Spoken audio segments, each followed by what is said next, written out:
മഞ്ചേരി ടൗണിൽ പ്രകൃതിയോട് ഇണങ്ങിയ ഒരു സ്വപ്ന വില്ല.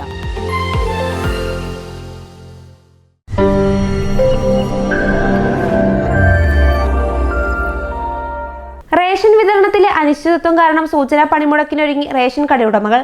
21-നും അരി വിതരണം ആരംഭിച്ചില്ലെങ്കിൽ 22 മുതൽ ഏറനാട് താലൂക്കിലെ മുഴുവൻ റേഷൻ കടകളും അടച്ചിട്ട് സൂചനാ പണിമുടക്ക് നടത്തുമെന്ന് all Kerala retail ration dealers association Eranad taluk committee വാർത്താ സമ്മേളനത്തിൽ അറിയിച്ചു. 20-ാം തീയതിയായി ഈ മാസത്തെ വിതരണം റേഷൻ കടയിലെല്ലാം സ്റ്റോക്ക് തീർന്നുകൊണ്ടിരിക്കുകയാണ്. കഴിഞ്ഞ മാസത്തെ ബാലൻസ് ഉള്ളതും കുറച്ച് ബഫർ കിട്ടിയതും വെച്ചിട്ടാണ് മതിയായ സ്റ്റോക്ക് റേഷൻ കടകളിൽ ബഫർ ഇല്ലാത്തതാണ് ഇതിനെല്ലാം ഒരു കാരണം. പിന്നൊന്ന് കരാറുകാരും സപ്ലൈകോ ഉദ്യോഗസ്ഥരും തമ്മിലുള്ള ഇതുകൊണ്ടാണ് ഇത് സമയത്ത് കാര്യങ്ങൾ നടക്കാത്തത്.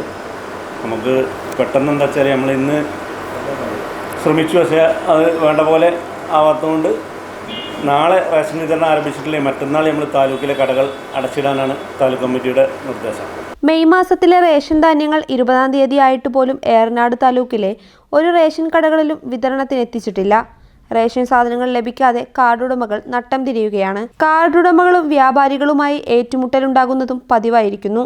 ഈ അവസ്ഥയ്ക്ക് കാരണം NFSA ഡിപ്പോ അധികൃതരും റേഷൻ വാതിൽപ്പടി വിതരണം നടത്തേണ്ട കരാറുകാരുമാണെന്നാണ് കടയുടമകൾ പറയുന്നത്.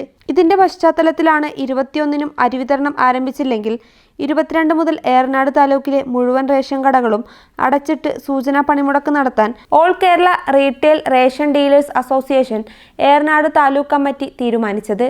President Ashraf M, secretary Vallanchira Zakir, ഭാരവാഹികളായ K ഗഫൂർ, സലീം മേച്ചേരി, ഹുസൈൻ പുത്തലത്ത് എന്നിവർ വാർത്താ സമ്മേളനത്തിൽ പങ്കെടുത്തു. News bureau, Manjeri.